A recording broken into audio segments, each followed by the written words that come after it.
She had always basked in the glow of attention, and broadcasting live online was the perfect fuel for her craving.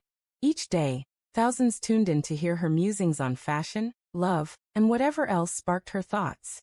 One evening, during a late-night question-and-answer session, her boyfriend quietly entered the room, his face a blend of anxiety and resolve, gripping a small velvet box. The viewers hummed with excitement, their messages buzzing with guesses about what was about to unfold. He knelt on one knee, opened the box, and revealed a modest yet graceful ring. "Will you marry me?" he asked, his voice filled with sincerity and longing. The chat exploded with support, hearts and emojis cascading across the screen. But she glanced at the ring, squinted, and let out a biting chuckle.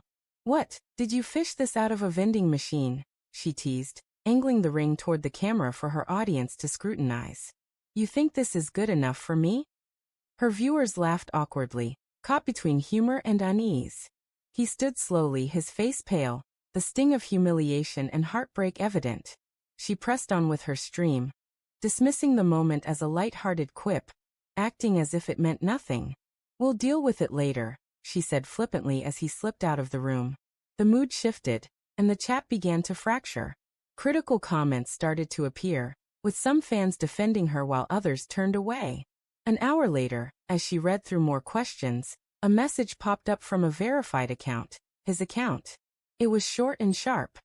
"You loved the ring when we chose it together last month, before your audience became more important than your honesty." The stream fell silent. Her eyes widened in disbelief.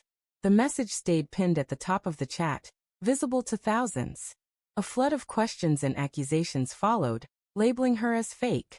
Someone captured the proposal and his message, posting it online, where it spread rapidly within hours. The companies she partnered with began to pull back. Her manager called, furious, warning that sponsorships were disappearing and her follower numbers were dropping fast.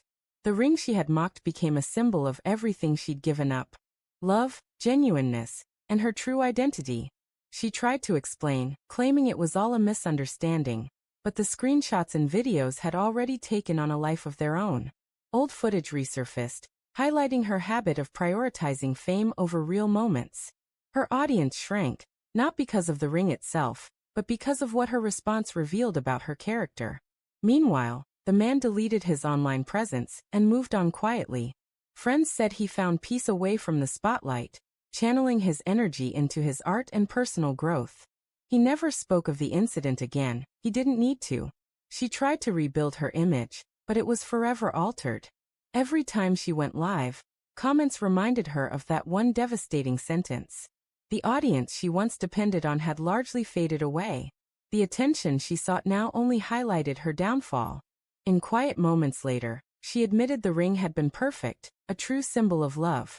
But she had traded that authenticity for momentary applause. The price was far steeper than a lost relationship. It was a reputation she could never fully reclaim. Each time she checked her shrinking analytics or passed a jewelry store's display, she saw his wounded expression, the ring she'd belittled, and the words that unraveled her world.